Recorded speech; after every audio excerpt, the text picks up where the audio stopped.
नमस्कार दोस्तों, good evening, अस्सलाम वालेकुम।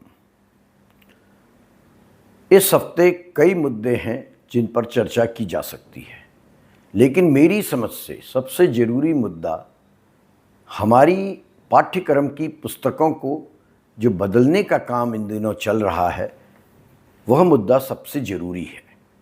हम और आप, हम में से बहुत लोग central board of secondary education के अंतर्गत पढ़े हैं और इसमें national council for education research and training NCERT की पुस्तकों से हम पढ़ा करते थे।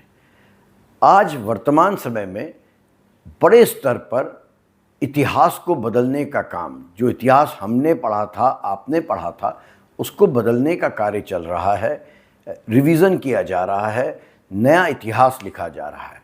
और मुझे लगता है ये एक ऐसा मुद्दा है जिस पर चर्चा होनी चाहिए।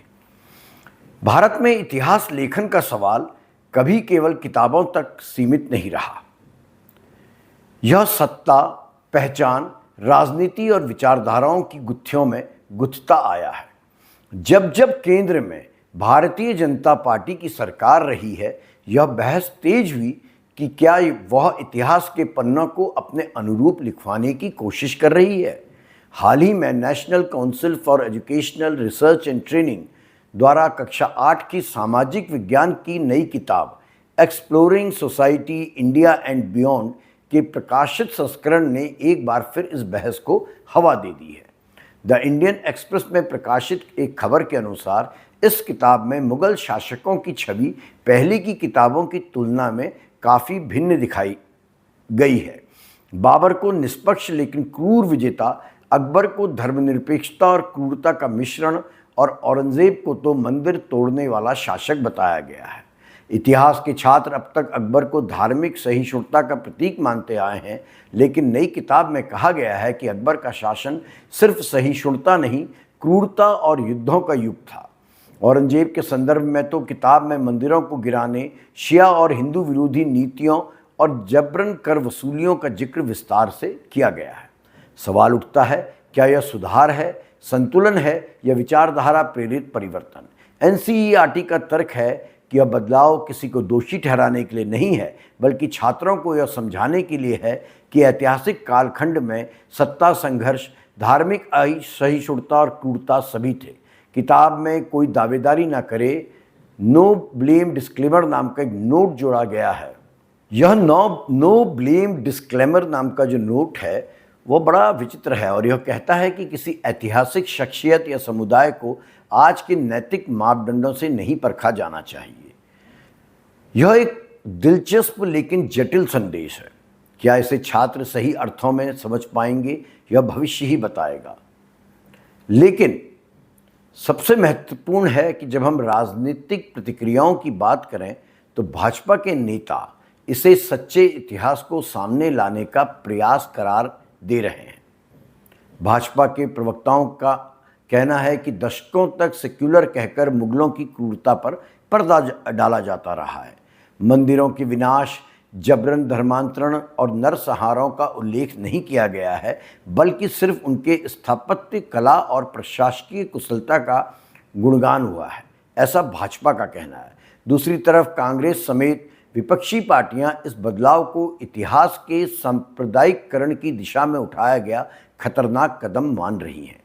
कांग्रेस प्रवक्ताओं का बयान है कि इतिहास को हिंदुत्ववादी चश्मे से लिखना देश को विभाजित करने का काम करेगा, बच्चों की समझ को भी प्रदूषित करेगा। ये बहुत ही एक गंभीर बात है।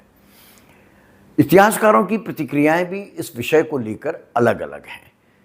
देश के वरिष्ठ इतिहासकार इरफान हबीब साहब का कहना है कि इतिहास में अच्छाई और बुराई दोनों होती हैं, लेकिन जब आप चुनिंदा बातों को उभारते हैं और चुनिंदा बातों को दबाते हैं तो आप शिक्षा के साथ न्याय नहीं कर रहे हैं, बल्कि उस एक पर्टिकुलर विचारधारा का प्रचार कर रहे हैं।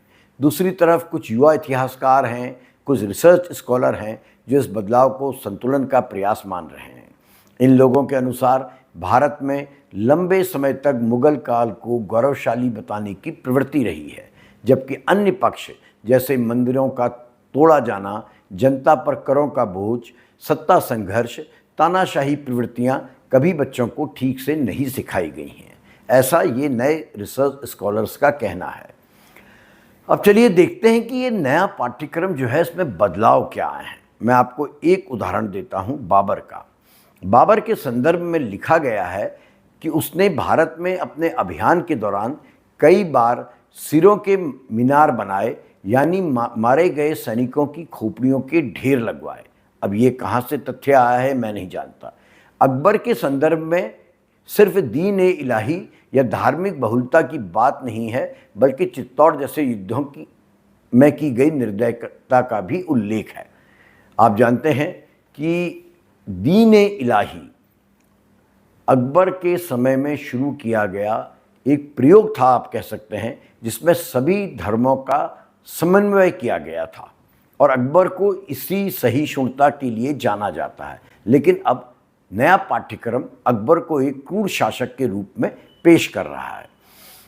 औरंगजेब के बारे में यह बताया गया है इस पुस्तक में कि उसने काशी, मथुरा जैसे मंदिरों को तोड़ा, जजिया कर लगाया और अपने शासन में धार्मिक अल्पसंख्यकों पर कठोरता दिखाई। इन सबके साथ किताब में कहा गया है कि हर कालखंड में सत्ता और धर्म का उपयोग नियंत्रण के लिए हुआ, इसलिए एक पक्षीय नज़रिए से नहीं देखा जाना चाहिए। यह एक किताब, नया पाठ्यक्रम अब बच्चों को पढ़ाया जाएगा। महत्वपूर्ण बात यह है कि यह बदलाव केवल मुगलों तक सीमित नहीं है। दिल्ली सल्तनत, मराठा साम्राज्य, यहाँ तक कि औपनिवेशिक शासन यानी अंग्रेजों के शासन को भी नई किताब में अधिक जटिल और बहुआयामी रूप में पेश करने का दावा किया जा रहा है। एनसीईआरटी ऐसा दावा कर रही है। एनसीईआरटी के अनुसार यह परिवर्तन नई शिक्षा नीति 2020 NEP 220 की सिफारिशों के अनुरूप है।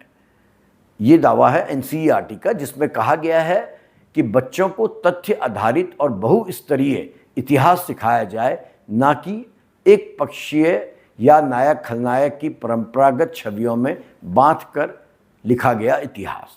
अब ऐसा भी एनसीईआरटी का कहना है और नई सत्ता का कहना है कि जो पुराना इतिहास था वो पूर्वग्रसित था, उसमें मुगल शासकों का गुणगान किया गया था। सच बात यह है कि इतिहास का ये पुनर्लेखन नया नहीं है। 1977 में जब जनता पार्टी की सरकार आई थी, जिसमें जनसंघ शामिल था, तब भी पाठ्य पुस्तकों में संशोधन की कोशिशें हुई थी। 1998 में जब भारतीय जनता पार्टी सत्ता में आई, तब आपको याद होगा सेफ्रोनाइजेशन ऑफ एजुकेशन, शिक्षा का भगवाकरण शब्द पहली बार चर्चा में आया। इतिहास की किताबों में हिंदू शासकों को अधिक महिमा मंडित और मुस्लिम शासकों को अधिक आलोचना के साथ तब प्रस्तुत किया गया था, ऐसा आरोप उस दौर में लगा था। उस समय के इतिहासकार, जिनमें ख्याति प्राप्त इतिहासकार रोमिला थापर, विपिन चंद्रा, एस गुप्ता जैसे दिग्गज शामिल हैं, उन्होंने कड़ा विरोध तब किया था। अब आप देखिए 2020 के बाद की घटनाओं को, तो ये बदलाव और गहरे होते जा रहे हैं। सिर्फ इतिहास नहीं, समाजशास्त्र, राजनीतिक शास्त्र, यहाँ तक कि विज्ञान और पर्यावरण की किताबों में भी विचारधारा का रंग झलकने लगा है, भगवा रंग झलकने लगा है, ऐसा बहुत सारे विद्वानों का और शिक्षाविदों का मानना है। हालांकि इस बहस का दूसरा पक्ष भी है। कई शिक्षक और शिक्षा नीति विशेषज्ञों का कहना है कि बच्चों को सिर्फ हीरो और विलेन में दुनिया बांटना नहीं सिखाया जाना चाहिए, और ये बहुत महत्वपूर्ण बात है। वे कहते हैं कि उनको यह भी समझाना चाहिए कि अकबर एक तरफ सिंहासन पर बैठा बुद्धिमान शासक था, तो दूसरी तरफ शक्तिशाली सेना लेकर विस्तारवादी भी था। औरंगजेब एक तरफ एक सख्त इस्लामिक शासक था, तो दूसरी तरफ अपने शासन को बनाए रखने के लिए, टिकाए रखने के लिए प्रशासनिक जटिलताएं झेल रहा था। बाबर निश्चित तौर पर एक विजेता था, लेकिन उसने भी युद्ध के मानवीय नुकसान पहुंचाए थे। ऐसे संतुलन से बच्चों में जटिल सोच की क्षमता बढ़ सकती है, यदि इसे निष्पक्ष तरीके से पढ़ाया जाए, निष्पक्ष तरीके से समझाया जाए। अब प्रश्न यह है, और सबसे बड़ा सवाल भी यही है, और इस हफ्ते का मुद्दा भी यह है कि क्या आज के भारत में निष्पक्षता संभव है? जब हर बदलाव को सत्ता और विपक्ष की चश्मे से देखा जाता है, तब शिक्षा का उद्देश्य राजनीति में उलझ जाता है। बच्चों को इतिहास से यह नहीं सिखाया जाता कि किसने क्या किया, बल्कि यह सिखाया जाता है कि इतिहास से कैसे सीखा जाए, कैसे सीख ली जाए, कैसे मानवीय प्रवृत्तियों, सत्ता संघर्ष, धार्मिक, राजनीतिक और सामाजिक गतिशीलता को समझा जाए और उससे सबक लिया जाए। यही इतिहास का अर्थ है।